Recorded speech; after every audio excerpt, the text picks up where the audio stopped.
Christian Dior, Yves Saint Laurent, Marc Bohan, Gianfranco Ferré, John Galliano, Raf Simons, Maria Grazia Chiuri, and Jonathan Anderson. One iconic Dior, or better say, once iconic. Let's break down their design codes one by one. Let's talk about Christian Dior.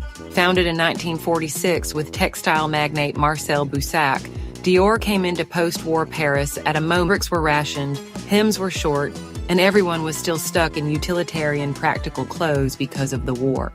And then came 1947. Dior dropped the New Look collection, celebrated ultra-femininity and opulence in women's fashion. Women went insane. People queued around the block to see it. Critics?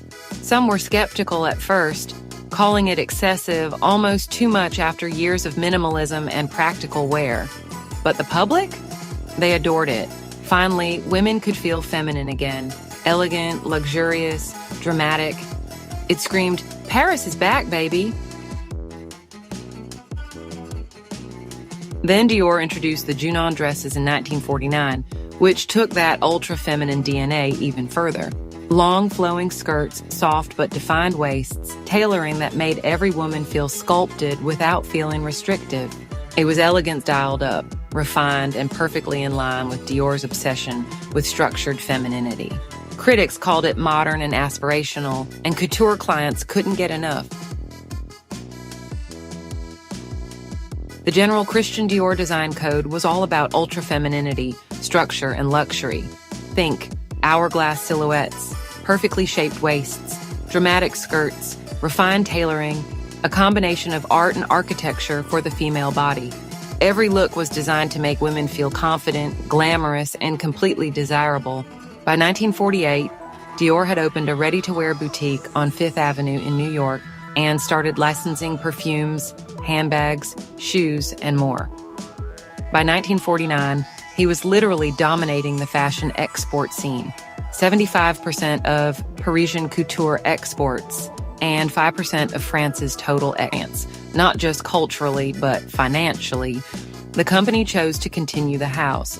Christian Dior had named his young assistant Yves Saint Laurent as his successor. In spring-summer 1958, just months after Dior's death, Saint Laurent presented his first collection for Dior. It was a clear departure.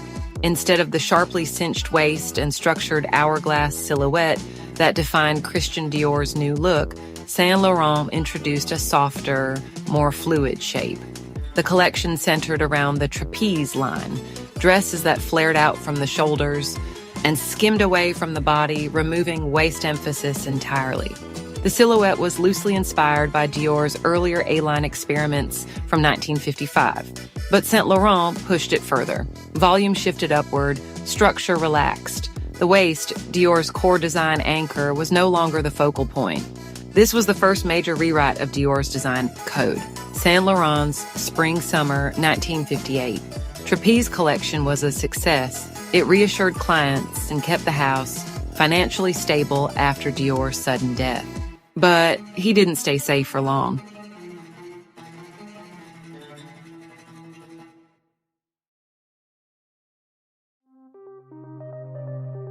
Season after season, he pushed Dior further away from its original structure. Less corseted waists, less internal construction, less fabric. The silhouettes became lighter, younger, almost rebellious compared to Christian Dior's controlled elegance. Then came the breaking point, the 1960 Beat collection. Black leather jackets, turtlenecks, a clear beatnik influence pulled straight from left bank youth culture. This was couture, and suddenly it looked underground. The critics were harsh, clients were confused, and Marcel Boussac was furious. He wasn't interested in youth rebellion inside a couture house that had rebuilt France's luxury image. He blamed Yves Saint Laurent directly, and he fired him. The termination led to a lawsuit for breach of contract, which Saint Laurent won. He later used that settlement to co-found his own house. Okay, so after all the Yves Saint Laurent drama, the soft shapes, the flared trapezes, and that whole Beat collection mess, Dior needed someone to calm things down. Enter Marc Bohan, the ultimate fashion diplomat. He became the longest-serving creative director in Dior history, even longer than Christian Dior himself. Bohan's magic? He didn't throw a tantrum with the silhouettes like Eve did or go all Galliano-level drama later on. Instead, he read the women perfectly. Every dress, every bar jacket, every A-line or H-line skirt, he made it feel tailored just for them. The house stayed ultra-feminine, the waists were still defined, skirts had movement, and nothing ever felt sloppy. It was classic Dior elegance, just modernized for the swinging 60s. Bohan basically kept Dior luxurious, desirable, and predictably perfect. Clients loved him because he respected the original codes, ultra femininity, structure, elegance, but he updated them just enough to feel modern. But success couldn't stop the financial reality.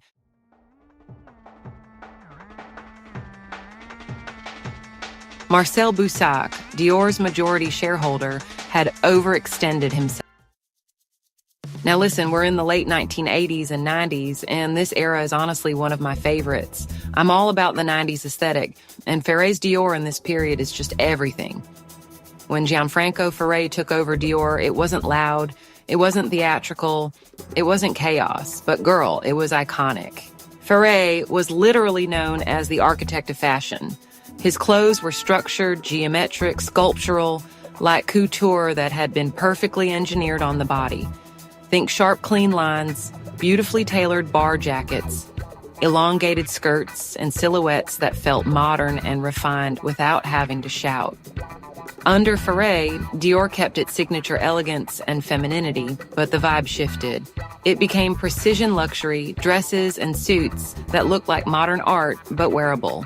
Honestly, Gianfranco Ferré's designs were just perfect. Every single piece he created for Dior in the late 80s and 90s was wearable, iconic, and completely Dior. The elegance, the structure, the precision, it all just worked. The sales? Totally fine. Customer feedback? Positive. Critiques? Supportive. There were zero problems with this era in terms of revenue, reputation, or design. Everything was steady, stable, and just. Beautiful.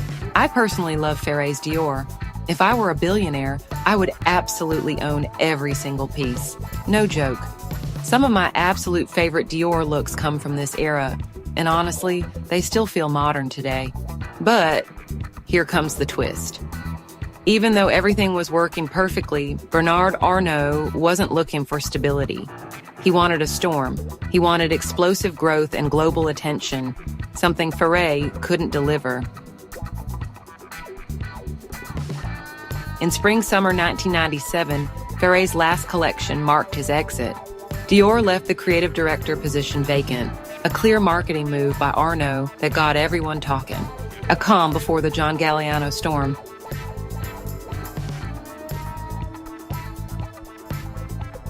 If you love the 90s vibe like me, drop a like and comment your favorite Dior look below. And the wait ended with drama.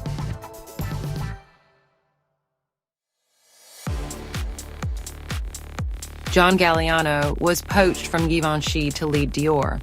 Galliano brought media spectacle, controversy, and creative genius. Exactly what Arnault wanted to catapult Dior back to the top.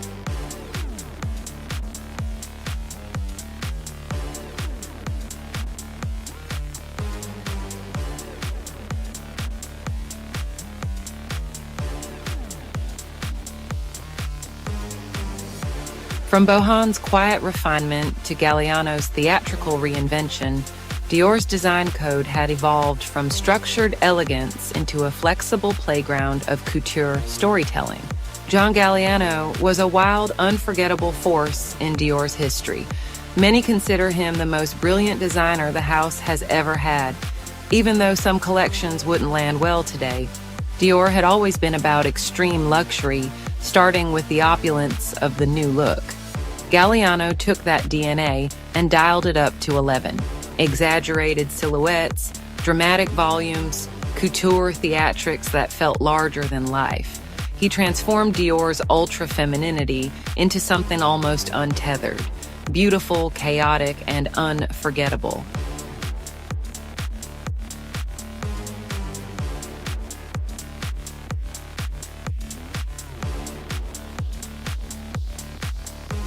His shows were pure spectacle, and yes, some themes were offensive. A reality that complicates how we look back at his genius.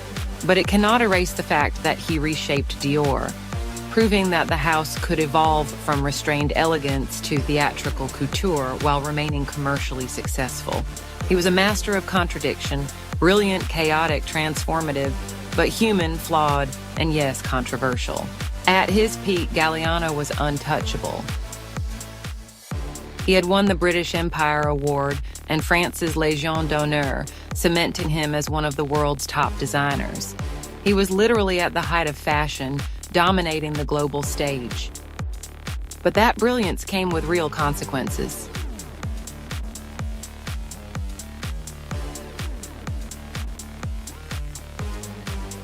On February 24, 2011, Galliano was arrested after allegedly shouting racist remarks in a Paris cafe. Just 4 days later, video evidence emerged showing him telling two women he loved Hitler and that they would be dead if Hitler had his way. The footage was shocking and indefensible. Then came a major blow. Natalie Portman, the face of Miss Dior perfume and a Jewish woman, quit, refusing any association with him. That sealed it. Galliano was officially fired. Even at his peak, his brilliance existed alongside chaos, a reminder that genius and controversy can coexist, but one misstep can erase untouchable status. After Galliano's departure, Dior went through a quiet period. Collections during this time were either painfully safe or inconsistent, a clear contrast to the house's previous drama and spectacle. If you love this drama as much as I do, make sure to like, comment, and subscribe for more deep dives into fashion history.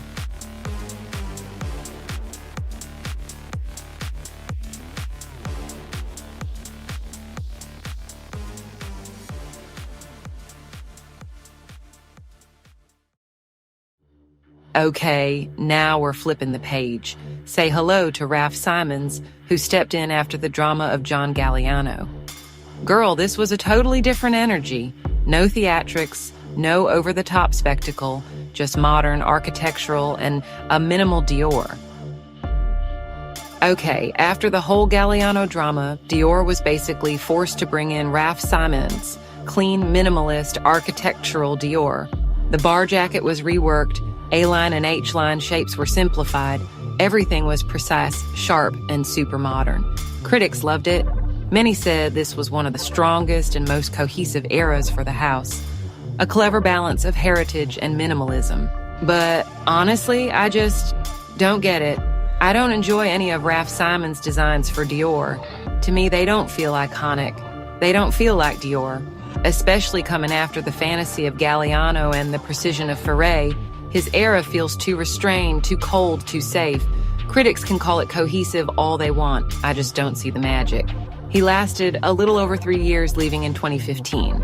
His era is respected and studied, sure, but for me, not memorable, not iconic. Honestly, after John Galliano, I really don't enjoy Dior. Finally, in spring-summer 2017, Maria Grazia Chiuri became the first female creative director of Dior's women's collections. Her debut was notable not only for her designs, but also for its social statement. She brought feminism to the runway at a time when the movement was still widely misunderstood and even ridiculed. Honestly, I'm just going to pass quickly on Maria Grazia Chiuri. Most critics online, they weren't loving her. And personally, I don't enjoy her designs either. They were fine commercially. Dior didn't crash or anything. But to me, it wasn't really Dior. It was given more Balenciaga vibes than classic Dior elegance. Whether people hate it or like it, it was okay for the brand, but not iconic.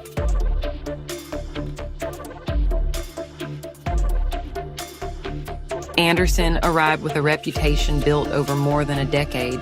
He revived Loewe with conceptual design, craftsmanship, and bold reinterpretations of classic forms, earning critical praise and major fashion awards along the way. I'm really curious about this one because it's the first time since Christian Dior himself that one designer is running women's wear, men's wear, and haute couture all at once. But here's the thing. I want to let you tell me your ideas. Do you think he's finally going to bring Dior back to iconic status? Or is this era just going to be okay or even disappointing? Drop your thoughts in the comments because I really want to know what you think. I uncover what makes fashion as a cultural movement iconic. If you love this video, make sure to subscribe and see you in the next one.